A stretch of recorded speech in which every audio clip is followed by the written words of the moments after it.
cek engine-nya lah, mesin rasa juga agak berebet. Atau tiba-tiba konsumsi BBM itu jadi boros. Kemudian kita buka marketplace. Wah, di sana kita jumpai itu scanner OBD yang harganya murah. Aku sedang order scanner mobil di marketplace, harganya murah loh. Harganya mungkin cuma ratusan ribu aja. Langsung muncul pertanyaan, kalau dipakai sendiri di rumah, aman nggak ya sebenarnya? Jangan-jangan malah bikin ECU itu jadi rusak. Nah, hari ini kita ngebahas nih, cek ECU dengan scanner murah di rumah, itu bikin masalah atau jadi solusi? Tapi sebelum kita lanjut pembahasannya, pastikan teman-teman mendukung channel kita ini ya, biar channel ini bisa semakin berkembang. Caranya, kalian bisa klik tombol like, komen, dan subscribe. Oh ya teman-teman, bagi kalian yang mau tanya-tanya mengenai mobil kalian nih, kalian bisa join langsung di hashtag Tanya Raja. Ketik aja deh, hashtag Tanya RADJA, baru kalian tulis pertanyaan kalian kayak gitu. Oh ya teman-teman, inget ya pakai D kayak gitu. Nanti kalau ada pertanyaan yang menarik seperti itu, aku akan ulas tuh di segmen hashtag Jawab Raja.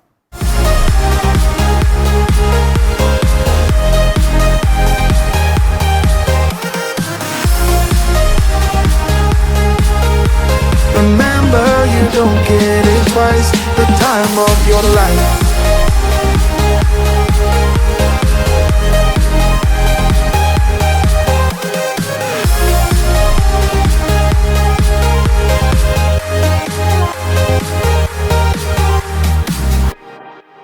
Buat temen-temen yang baru gabung, selamat datang di channel Raja Auto Care. Di channel ini kita bakal ngebahas nih dunia otomotif dari pengalaman nyata kita di lapangan, di workshop tentunya. Bukan dari teori yang katanya itu, tapi ini realita kita nih ngadepin mobil keluar masuk setiap harinya di workshop teman-teman.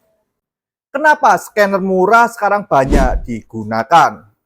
Kita pahami dulu nih teman-teman. Dulu alat scanner itu identik dengan bengkel.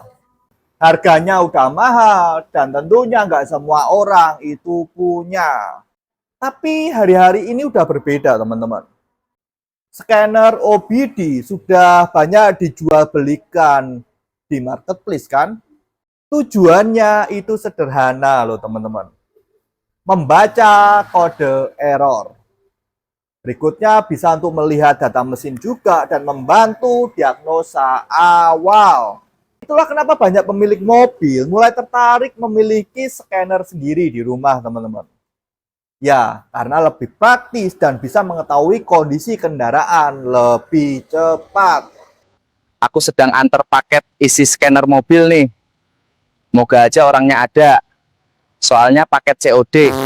Apakah scanner murah itu bisa merusak ECU? Ini pertanyaan yang sering banget kita dengar. Dan jawabannya pada umumnya enggak ya teman-teman. Kalau alatnya ini normal. Berikutnya digunakan sesuai dengan fungsi. Kemudian tidak ada kerusakan pada sistem kelistrikan mobil. Scanner hanya membaca data yang memang disediakan ECU. Ini dia scanner yang kemarin aku beli. Selain harganya murah, scannernya ternyata gede banget kayak rasa cintaku padamu. Ibaratnya seperti dokter membaca hasil pemeriksaan, teman-teman. Bukan mengubah organ tubuh si pasien. Jadi sekedar membaca kode errornya aja. Melihat sensor nih. Atau memonitor data mesin mobil. Ya biasanya aman ya teman-teman. Alias nggak membuat ECU jadi rusak. Kapan scanner bisa menjadi beresiko? Wah, ada resikonya loh.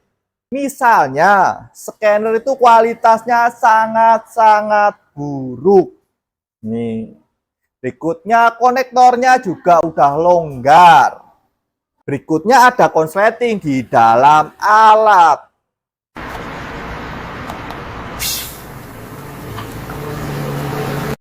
Atau menggunakan software yang nggak jelas.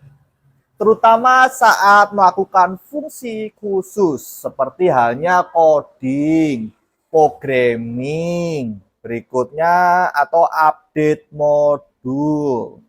Kalau proses ini sampai gagal, teman-teman, resikonya tentu lebih besar. Itulah kenapa, teman-teman, semakin dalam akses ke ECU kayak gitu, semakin tinggi pula tingkat kehati-hatian yang perlu dilakukan. Perbedaan scan dan programming ECU.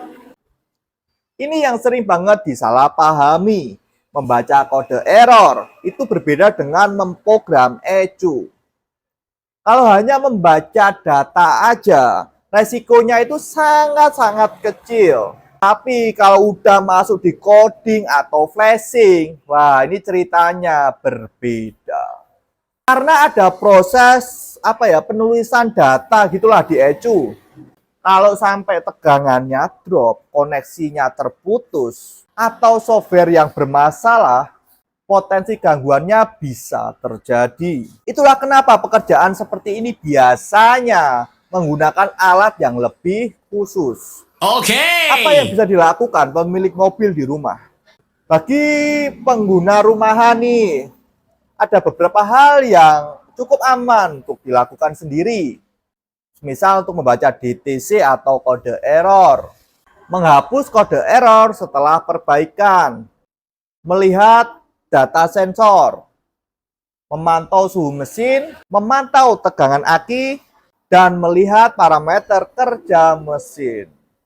Fungsi-fungsi ini biasanya sudah sangat membantu untuk mengetahui arah kerusakannya nih teman-teman sebelum kalian itu ke bengkel. Khususnya ya saat cek engine itu menyala. Kita jadi benar-benar nggak buta lah kayak gitu. Kesalahan yang sering terjadi. Scanner menunjukkan kode error sensor. Langsung beli sensor baru. Padahal belum tentu sensornya yang rusak. Bisa jadi kabelnya. Bisa jadi juga soketnya, teman-teman. Bahkan bisa jadi masalah tegangan. Jadi ingat, scanner memberikan petunjuk, bukan langsung memberikan vonis mutlak. Itulah kenapa hasil scanner harus dianalisa lebih lanjut. Jadi kesimpulannya kayak gini, teman-teman. Apakah scanner murah aman digunakan di rumah? Ya, pada umumnya aman. Terutama untuk membaca data dan kode error. Yang perlu diperhatikan adalah kualitas alat itu sendiri. Cara penggunaan dan memahami batas kemampuan scanner itu sendiri, teman-teman. Ingat ya, teman-teman, scanner adalah alat bantu diagnosa, bukan alat sulap. Dia itu bisa nunjukin arah masalahnya kayak gitu. Tapi nggak selalu nunjukin akar masalahnya. Aku mau tanya nih teman-teman, pernah nggak kalian tuh pakai scanner sendiri di rumah? Kemudian yang muncul itu kode error apa? Dan itu membantu untuk menemukan permasalahannya? Tulis ya pengalaman kalian di kolom komentar, teman-teman.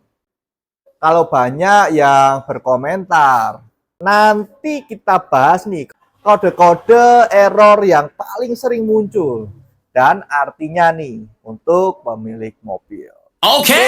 Saya Bayu Prakoso, tune up, flashing, carbon cleaner, AC cleaner, Raja Auto Care, one stop service.